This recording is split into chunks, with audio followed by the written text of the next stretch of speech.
दीपक sir, Minerva science coaching institute में आपका स्वागत है। चट्टन कुट्टी के नज़दीक जो बेनीपट्टी में है।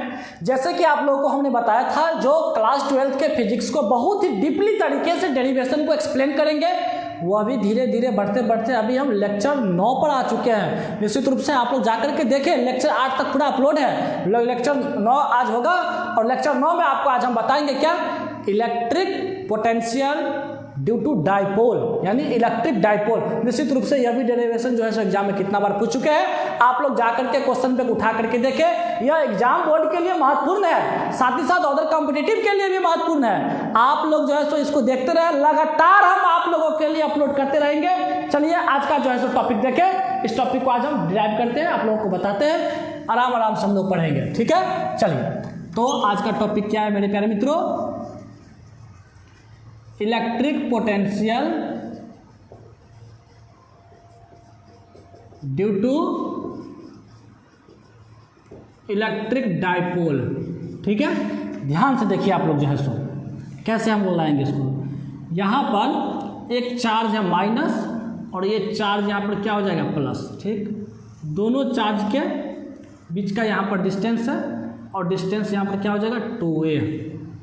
आप लोगों को पता है इलेक्ट्रिक डाइपोल के बारे में बताए थे, दो चार्ज है, दोनों अपोजिट नेचर के, यानी एगो प्लस में है, दूसरा क्या माइनस में है। और इलेक्ट्रिक डाइपोल को हम लोग डिनोट करते हैं P से। P बराबर होता है Q, यानी कि एगो सिंगल चार्ज रखना है, ये दो चार्ज है ना, प्लस माइनस है, तो एक ही चार्ज लेना है, उसका मैग्नीट्यूड करेंगे पॉजिटिव हो जाएगा और दोनों चार्ज के बीच का डिस्टेंस क्या हो जाता है 2a हो जाता है। तो ये हो गया इलेक्ट्रिक डाइपोल। अच्छा, इसका डायरेक्शन जो होता है निगेटिव से पॉजिटिव चार्ज की तरफ डायरेक्शन होता है। और यह कौन सा क्वांटिटी होता है, वेक्टर क्वांटिटी हो जाता है। और इसके बारे में क्या बताए थे, ये भी बताए थे, इसका जो यूनिट हो जाएगा कूलम मीटर, यानी चार्ज का होता है कूलम और डिस्टेंस है ना 2a, उसका हो जाता है मीटर। चलिए, ये सब बात आप लोगों को पता है, बता दिए थे, इस पर जिक्र अभी नहीं करेंगे। अभी क्या करना है, यहाँ पर ध्यान से देखिए, माइनस चार्ज है, प्लस चार्ज है। यहाँ पर एक पॉइंट हम ले लेते हैं ऐसे P, यहाँ पॉइंट क्या ले लीजिए, तो P पॉइंट ले लिए और ध्यान से देखते रहे आप लोग। ये डिस्टेंस को यहाँ पर मान लेते हैं R1 और इसको डिस्टेंस को क्या मान लिया हम लोग, यहाँ पर क्या कर दिए R2 है। ठीक है, तो इस P पॉइंट पर मुझे जो है नेट इलेक्ट्रिक पोटेंशियल लाना है। आराम आराम से आप लोग देखते रहे, ठीक है मेरे प्यारे मित्रों। तो यहाँ पर समझ में आ गया आप लोगों को। हम क्या करते हैं, डॉट डॉट डॉट डॉट करके बीच में एक और लाइन यहाँ पर ले लेते हैं। ठीक है, इसको यहाँ पर क्या मान लेंगे, थीटा। इस बात को हमेशा याद रखिए, यहाँ पर थीटा और यहाँ पे भी हम ले लेते हैं थीटा। ये दोनों थीटा आपस में बराबर है, यानी कि P पॉइंट को इस तरह से यहाँ पर एडजस्ट किया गया, रखा गया है, ताकि ये दोनों थीटा आपस में क्या है, बराबर है। इस बात को हमेशा याद रखिएगा, ठीक है। अब यहाँ पर ध्यान से देखिए मेरे प्यारे मित्रों, ये जो P पॉइंट यहाँ पर जो कंसीडर किए हैं, तो माइनस चार्ज से लेकर के P तक का डिस्टेंस R1 और प्लस चार्ज से लेकर के P तक का डिस्टेंस क्या R2 है। यहाँ पर मुझे लाना है net electric potential. Electric potential को हम लोग V से डिनोट करते हैं। तो यहाँ पर देखिए, नेट इलेक्ट्रिक पोटेंशियल लाएंगे तो V, यहाँ पर लिख लेंगे क्या हम लोग हैं, प्लस चार्ज के कारण इलेक्ट्रिक पोटेंशियल और प्लस फिर लिखेंगे माइनस चार्ज के कारण इलेक्ट्रिक पोटेंशियल, दोनों को जोड़ देंगे तो नेट इलेक्ट्रिक पोटेंशियल आ जाएगा।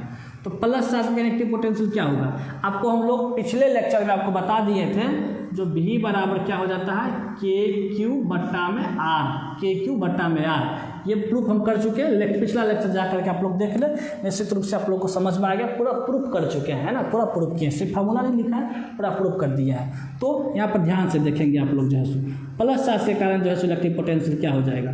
तो यहाँ पर लिखेंगे हम लोग क्या, K फार्मूला क्या है, KQ बट्टा में R। तो K प्लस चार्ज पर, तो प्लस चार्ज के कारण जो लाएंगे, तो यहाँ पर चार्ज तो प्लस में है, तो यहाँ पर हो जाएगा Q प्लस में रख दिए, बट्टा में R। देखते हैं V बराबर क्या, KQ बट्टा में R। देखो तो देखो, Q से लेकर के P पॉइंट तक, Q से लेकर के P पॉइंट तक डिस्टेंस क्या यहाँ पर R2 है, तो यार भाई यहाँ पर R2 रख दीजिए। फिर यहाँ पर लिखिए प्लस, फिर लिखिए यहाँ पर K माइनस चार्ज के कारण यहाँ पर इलेक्ट्रिक पोटेंशियल क्या हो जाएगा, तो फार्मूला तो वही है KQ बट्टा में R। तो K माइनस चार्ज के कारण जो लाएंगे इलेक्ट्रिक पोटेंशियल, तो यहाँ पर क्या निगेटिव में माइनस चार्ज है, यहाँ पे लिख लीजिए माइनस, क्योंकि निगेटिव में चार्ज है तो निगेटिव में रखिए। अब बट्टा में R, फार्मूला तो वही है इलेक्ट्रिक पोटेंशियल का, KQ बट्टा में R। तो यहाँ पर देखो, निगेटिव चार्ज से लेकर के P पॉइंट पर जो है तो डिस्टेंस जो है, निगेटिव चार्ज से लेकर के P पॉइंट तक का डिस्टेंस कितना R1 है, यहाँ पर रखना पड़ेगा R1। चलिए स्टेप को बढ़ाइए, यहाँ पर है KQ, यहाँ पर लिख लीजिए R2 माइनस प्लस क्या हो जाएगा माइनस KQ, यहाँ पर कितना हो जाएगा R1। दोनों में के क्यू क्या आ रहा है, कॉमन आ रहा है, तो कॉमन आ रहा है तो कॉमन ले लीजिए, बचेगा क्या 1/, यहाँ पर R2 माइनस में क्या हो गया 1/R1 हो जाएगा, ये इससे गुना हो जाएगा, इससे गुना, नीचे से गुना हो जाएगा, तो क्या हो जाएगा KQ R1 माइनस R2, और नीचे में दोनों आपस में मल्टीप्लाई हो जाएगा, तो क्या हो जाएगा R1 इंटू में R2, चाहे R2 इंटू में R1। ठीक है, यहाँ तक सबको समझ में आया, निश्चित रूप से आपको समझ में आ गया। फाइनली देखिए यहाँ पर V बराबर क्या लाए हैं, KQ R1 माइनस R2, और नीचे में क्या हो गया R1 इंटू में क्या हो जाएगा R2। अब यहाँ पर ध्यान से देखिए, मज़ा आएगा समझ में। ये जो देखते हैं पॉइंट -7 से लेकर के और P तक का जो पॉइंट है, दोनों इस लाइन पे परपेंडिकुलर लाइन को ड्रॉ करेंगे हम लोग, इस तरह से लाइन को क्या करें, परपेंडिकुलर लाइन को ड्रॉ कर देंगे। देखते हैं ये जो देखते हैं परपेंडिकुलर लाइन, ये ठीक। अब ध्यान से देखेंगे, ये आपको क्या यहाँ पर है R2, ये भी क्या है R2 है। वैसे भी देखिए Q से लेकर के P वाला लेंथ छोटा है, और -Q से P वाला लेंथ क्या है, बड़ा है। ये जो परपेंडिकुलर लाइन यहाँ पर ड्रॉ कर दिए हैं, तो यहाँ पर क्या हो जाएगा बाबू रे, ये R2 है तो ये भी R2 है, इस तरह से परपेंडिकुलर यहाँ पर ड्रॉ किए हैं, तो इसका लेंथ क्या हो जाएगा, तो भाई सिंपल सी बात है, R1 में से R2 घटेगा, इसका जो लेंथ होगा ये हो गया R1 माइनस में R2। ठीक है, इसका नाम भी रख दो यहाँ पर A B, यहाँ पर नाम यहाँ पर रख दिए C। ठीक है, तो ये जो लेंथ हो जाएगा AC का, वो क्या हो जाएगा जल्दी बताओ, AC का लेंथ होगा R1 माइनस में R2, क्योंकि ये R2 है। ठीक है, तो ये भी यहाँ पर क्या हो जाएगा R2 है, ये C और P क्या है R2 है, ये पूरा तो यहाँ पर R1 है, तो यहाँ पर जो लेंथ जो हो जाएगा AC का क्या हो जाएगा R1 माइनस में R2 हो जाएगा। ठीक, अब यहाँ पर ध्यान से देखिए, छोटा छोटा बात आप लोगों को बताते हैं, छोटा छोटा आपको बात क्या बताते हैं, सो ध्यान से देखिए आप लोग हैं। ये देखो बाबूरे, एक आपको यहाँ पर हम cos थीटा अगर लिखेंगे तो cos थीटा का फॉर्मूला पता होगा B/H, यानी कि क्या हो जाएगा बेस बटा हाइपोटेन्यूज, यानी आधार बटा में कर्ण। तो यहाँ पर ध्यान से देखिए, थीटा है, थीटा के सामने जो होता है, थीटा के सामने हो जाएगा आपको क्या, लंब, सबसे बड़ा कर्ण, जो बच गया सो आधार, जिसको हम लोग बेस बोलते हैं, B बोलते हैं। तो B की जगह पे यहाँ पे क्या लिखेंगे R1 माइनस में R2, और उसके बाद में क्या लिखेंगे H, तो ये हो जाएगा H, ये H है, H का डिस्टेंस कितना 2a है, यहाँ पर लिख लीजिए 2a। cos थीटा बराबर था B/H, यानी कि AC हो गया B, AC हो गया B, और AB क्या हो जाएगा, AB हो गया आपको H का वैल्यू यहाँ पर कितना है 2a है। अब ये 2a यहाँ से मल्टीप्लाई हो जाएगा, 2a डिवाइड में तो मल्टीप्लाई हो जाएगा, तो 2a cos थीटा बराबर क्या निकल गया R1 माइनस में R2। ठीक है, अब ध्यान से देखिए, यहाँ पर V बराबर हम लोग क्या लाए हैं, ध्यान से देखिए, V बराबर हम लोग लाए हैं यहाँ पर है KQ R1 माइनस R2, और नीचे में क्या है R1 इंटू में R2, दोनों मल्टीप्लाइड में है। अब R1 माइनस R2 का जो मान यहाँ पर क्या लाए, 2a cos थीटा पुट कर दीजिए यहाँ पर, चलिए पुट कर देते हैं।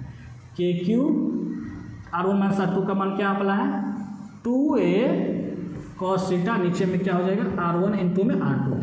अब यहाँ पर ध्यान से देखिए, ये Q इंटू 2 है, अभी जस्ट थोड़ी देर पहले बताया, P बराबर क्या होता है Q इंटू 2a, चार्ज को 2a से मल्टीप्लाई करेंगे तो क्या आ जाएगा P।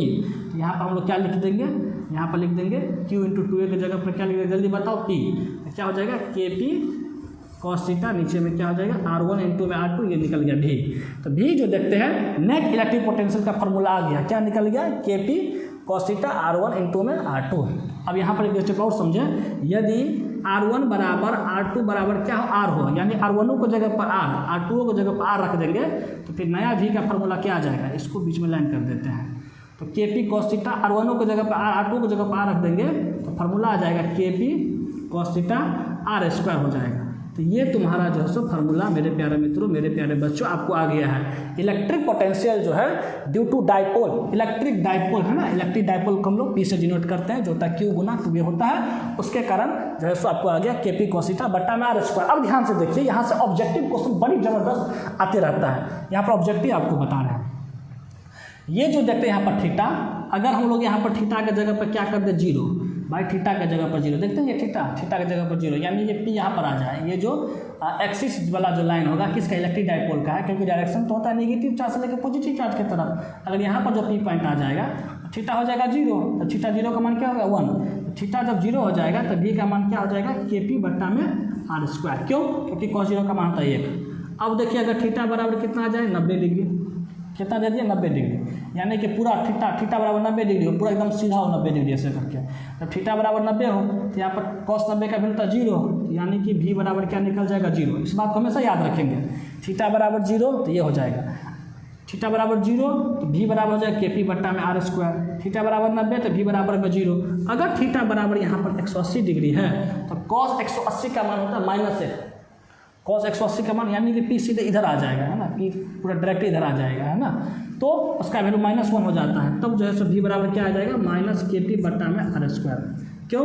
क्योंकि यहाँ पर cos 180 रखेंगे तो कितना हो जाएगा -1 हो जाएगा। ये सब ऑब्जेक्टिव में पूछे जाते हैं तो आपको इस तरह से जो है सो आपको हम बता दिए हैं। ठीक है, तो ये आपको क्या था आज का जो था ये इलेक्ट्रिक पोटेंशियल ड्यू टू जो है इलेक्ट्रिक डाइपोल था, ये आप लोग को हम बता दिया है। आप लोग इस लेक्चर को, इस वीडियो को ज़्यादा से ज़्यादा शेयर करें। क्लास 12 वाले बच्चों के लिए बहुत ही महत्वपूर्ण है। धन्यवाद।